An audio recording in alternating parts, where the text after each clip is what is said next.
Մինչև ելույթը սկսել մարտունեցունման նա ջեր ողջունենք մեր քաղաքական թիմի ընկերներ, իդեպս մեր նախագահի։ Շնորհակալ եմ։ Նախ ասեմ, որ սիրելի մարտունեցիներ, հարգարժան ներկաներ, այս իմ դիմացի շենքում գտնվող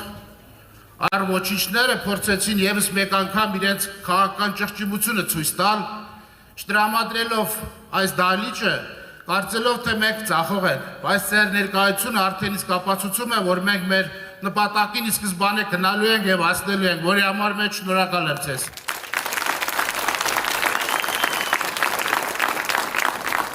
Հարգելի հյուրեր, սիրելի մարտունեցիներ, շնորհակալ ենք հանդիպմանը ձեր ներկայության համար։ Ընդդիմադիր քաղաքական ուժի համար նախընտրական քարոզչության փուլում տրամաբանական կլինի, նախ գնահատելու օրվա իշխանության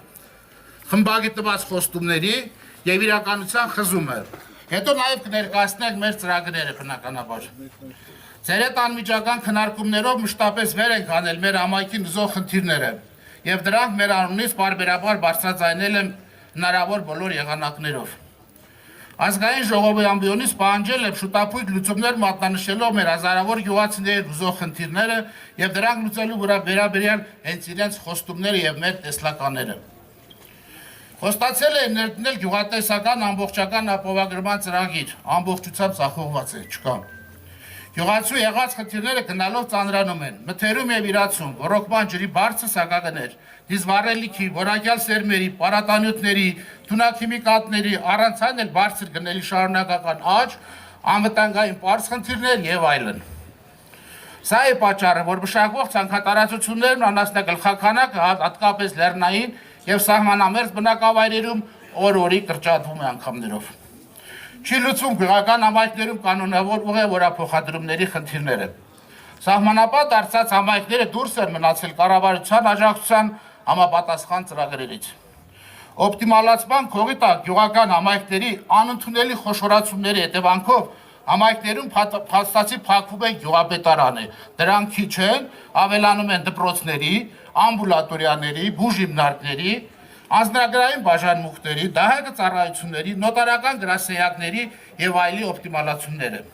Հարյուրավոր մարդկանց դարձնում են անգործ, իսկ գյուղացու կյանքը էլ ավելի անտանելի։ Բնականաբար սրվում են նաեւ ժողովրդագրական խնդիրները,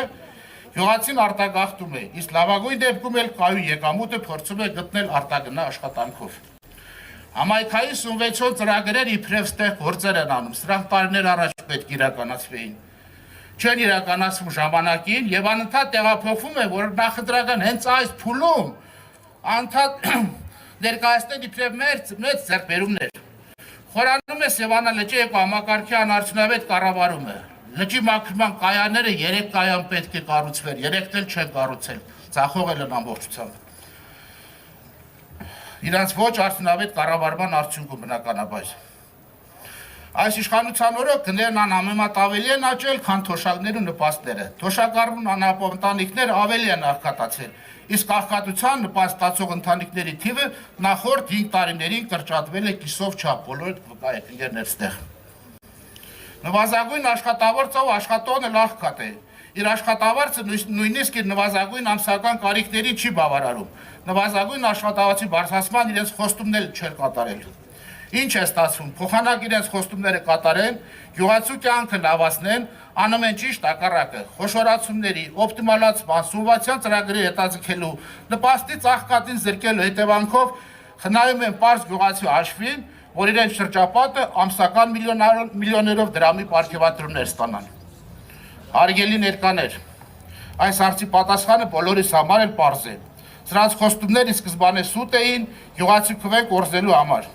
եւ ամեն գնով իրենց աթոռը պահելու։ Այսօր էլ նույնն են անելու։ Իսկ իրականում միջին ապրող օրը դառնում է աղքատ, իսկ աղքատն էլ ծայրահեղ աղքատ։ Միայն իշխանավորի եւ շրջապատի համար է կյանքը թռիչքաձև լավանում։ Շնորհակալ եմ։